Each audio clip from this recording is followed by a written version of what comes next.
just going to try to get a quick video done for you guys. I just want to throw out a couple tips on just how to improve your boxing immediately. So one of the most common tools we have in the toolbox is to use our jab liberally. And it's also the same mechanic for the right cross too, so you can use this for either one. But most people, when they first start out training, actually I've even seen people training for 10, 20 years, you know, somebody training more for community and longevity, not necessarily fighters, but plenty of fighters too, if you just watch competitive boxing on TV, is there's a tendency to flare the elbow. And I think it's because as human beings, we feel a little stronger when we engage large muscle groups in the upper pectoral and the chest, but it's a huge telegraph. Every human being from thousands of years sort of knows what this signal is. And it doesn't have to be that exaggerated. It could just be as I fire my jab, my elbow drifts outward, and it becomes almost an unconscious opening at times.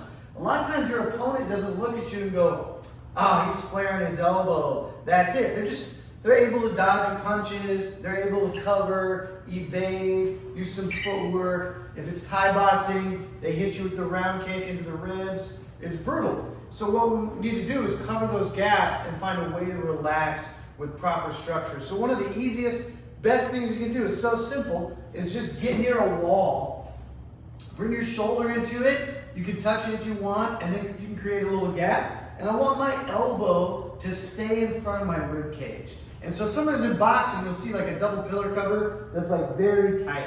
People like Winky Wright used to use that cover, Joshua Clottey, just like very, very tight down the center. Sometimes called a peekaboo style cover. You don't have to do this all the time, although it'll start to promote some flexibility. Even if my stance is bladed, I just want that elbow, a lot like Wing Chun, I want it over the rib cage, not flared outside. Like if you drew my body as a silhouette, it shouldn't have the elbows protruding outward of the main shadow of the torso.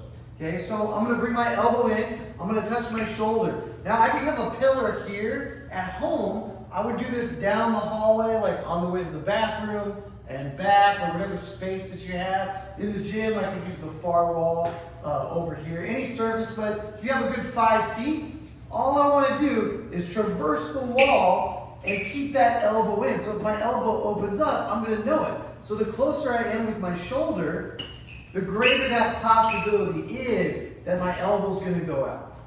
Okay, now let's look at something else here, another idea real quick.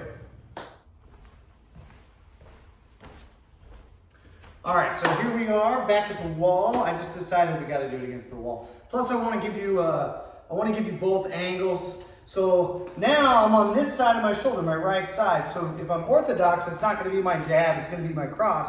And it should function the same way, going down the wall, keeping the elbow in front of the silhouette, in front of the rib cage. And this is good mechanics. If we think about a very powerful right cross, even if the elbow's a little flared out, it shouldn't be. I like to have mine in, but sometimes relaxing, just kind of here open, just outside the rib cage.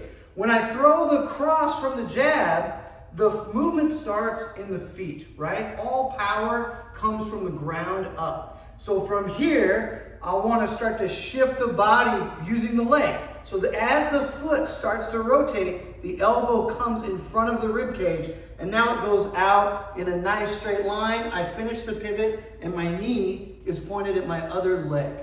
Okay? So I'm sitting down, I'm turning, and I'm shifting all before the arm goes out. It's a very subtle movement, but it will change your game. Now in the beginning, if you hit the heavy bag with this, you're gonna feel weaker because we're all stronger using large muscle groups at first because we don't have the kinetic chain tied from the foot to the hand in the beginning. All those individual pieces, leg up through the hip, into the shoulder, into the extension, using the lat instead of the pectoral, using the shoulder on the finish, the snap and turn of the hand. You want to hit palm down. That's not going to be coordinated on day one. You have to build that out. So don't be surprised if you hit the heavy bag, oh man, my big overhand is stronger. Probably is.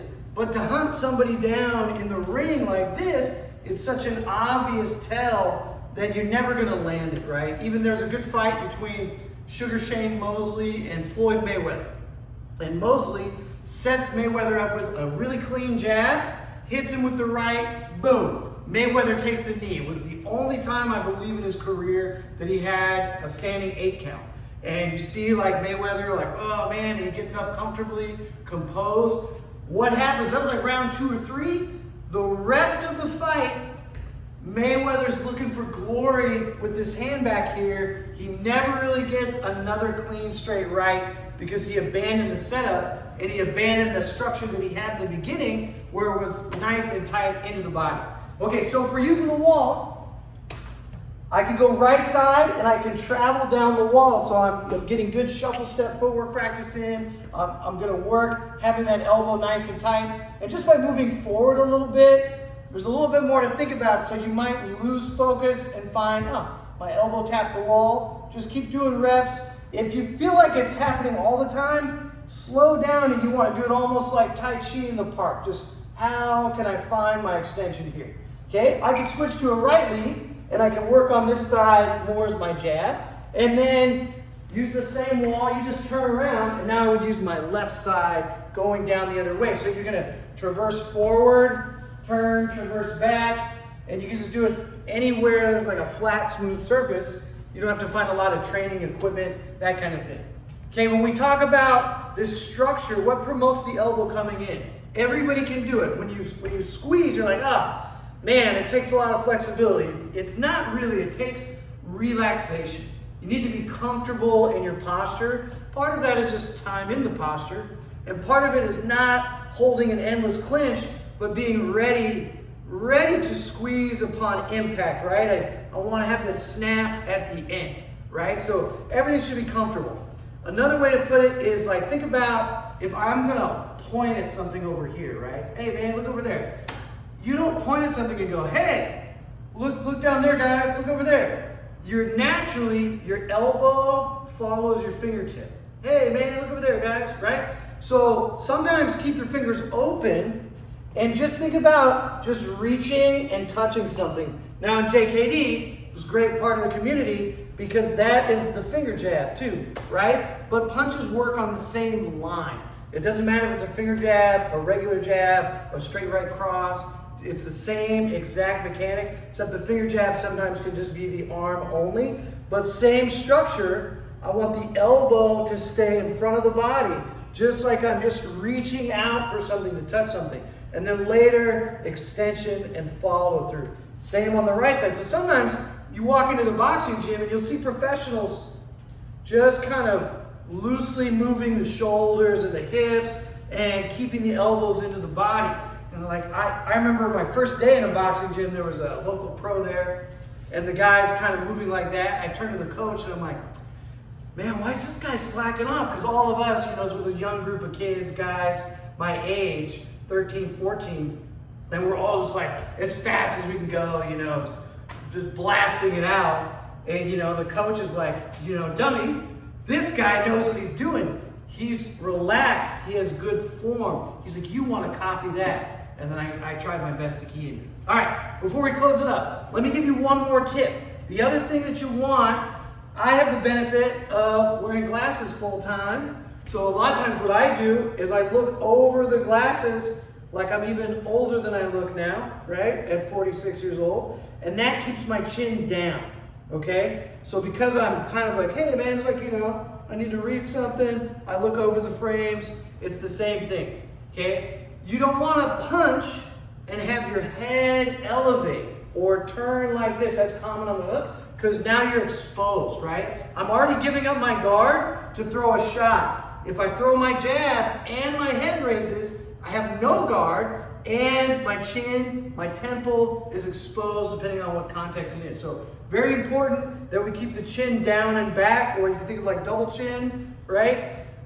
At home, grab any object. I find a tennis ball works really good. All the coaches here now, myself included, we have a bunch of dogs.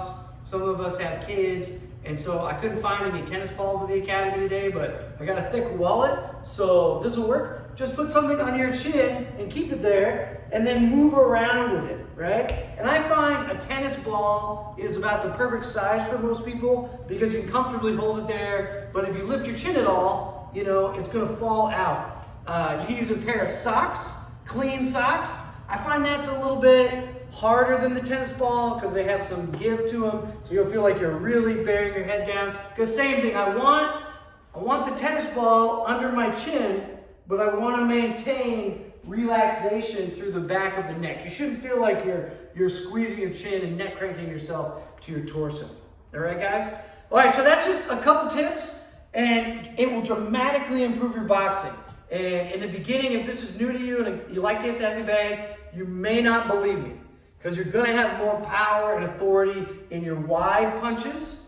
But if you give it 30 days and you take your bag work and you keep everything in nice and tight, create some snap to it, work against the wall, you're going to see dramatic gains. In fact, come back to the channel and tell me, because I want to see your progress. It's important to chart that and then give credit where it's due. And these aren't my ideas.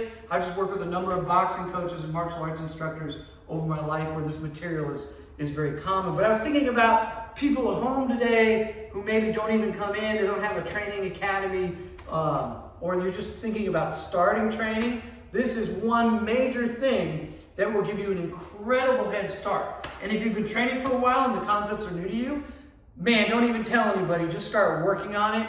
It'll clean up your sparring, it'll add power and speed. You know, let me just go for this real quick, there's athletic speed. Which is just your natural attribute. You know, you can build on a little bit, right? You can do road work and run and do sprints, and you can do hand work, and you can work with weights and bands, and you can bring your speed up that way. That's athletic speed, right? But in boxing, mixed martial arts, we also have what we call structural speed. So structural speed means I'm not necessarily any faster than the person across from me, especially nowadays, right? I'm older, I got a lot of young guys in the gym, I still spar on occasion, I like to do that. So how can I keep my edge, right? Well, when you have good form, that structure gives you an apparent faster reaction and faster speed than the person who is wide or sloppy. So sometimes they can be naturally faster than you, and they'll go, man, oh, you're getting the drop on me with that jab, because they can't read it. You know, there's no telegraph to it. It goes in a straight line, right? That old saying, what's the quickest point between, quickest path between 2 points? It's a straight line, right? So when everything is nice and crisp, your speed will seem like it's higher too. People be like, man, what have you been doing? You're faster, you're stronger, I can't read your movement as well, you're not telegraphing, you're landing all the time. You just start to hear feedback from that. And then when you hit the bag, you're going to notice a dramatic increase in power, but it's going to take, I'd say, 30 days if you're really diligent, 2 or 3 times a week in the heavy bag. In 60 days, you should see really nice results for yourself that way too, guys. So walk around your house, keep your elbows in. No, I'm just kidding, but just train where and when you can. All right, Warriors, I'll catch you later.